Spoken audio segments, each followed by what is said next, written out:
पाण्याच्या टाकात कावळा मेला होता, जनावर मेला होता.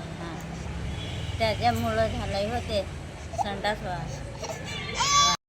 कावळा हा पक्षी एकाक्ष म्हणून प्रसिद्ध आहे. एकाक्ष म्हणजे एका डोळ्याचा. धार्मिकरित्या त्याला विशेष महत्त्व आहे. पितर पूजनावेळी कावळ्याला विशेष मान असतो.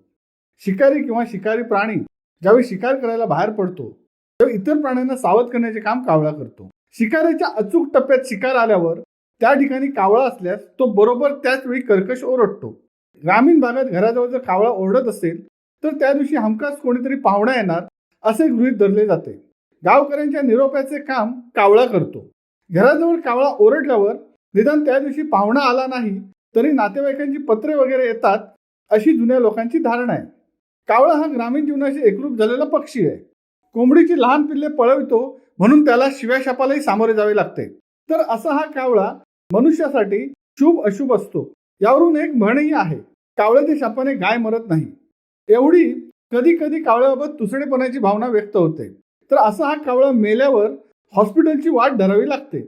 हे थोडेसे अतिच वाटते असे नाही, पण ही घटना सत्य आहे. कावळा मेल्यामुळे लोकांना हॉस्पिटलची वाट धरावी लागली.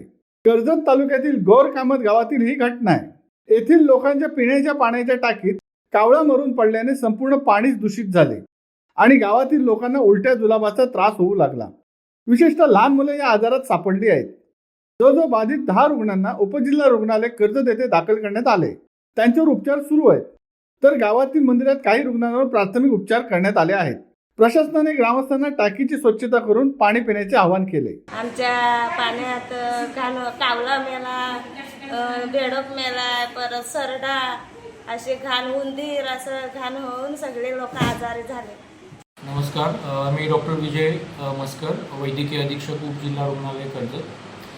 आपल्याकडे गौर कामत या गावामधील कर्जत तालुक्यातील जो पाण्याचा सप्लाय करणारा जो पाण्याचा मुख्य स्रोत होता, त्या स्रोतमध्ये मृत पक्षी झाल्याचे कळाले होते आम्हाला.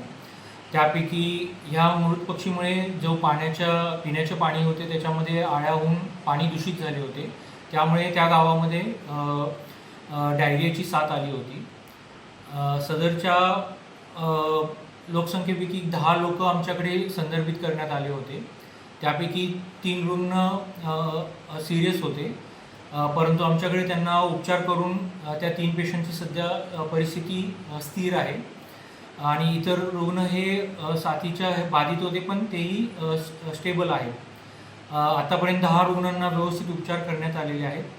आमच्याकडे अजूनही 25 बेड रिझर्व ठेवलेले आहेत. जर काही अजूनही साथ आली तर आम्ही अजूनही 25 बेड आम्ही रिझर्व ठेवलेले आहेत. शिवसत्ता टाइम्ससाठी संदेश साळुंके, कर्जत. दे धडक बेधडक वृत्त देणाऱ्या आपल्या शिवसत्ता टाइम्स न्यूज चॅनलला लाल बटन दाबून सबस्क्राईब करा आणि बेल आयकॉनला क्लिक करायला विसरू नका.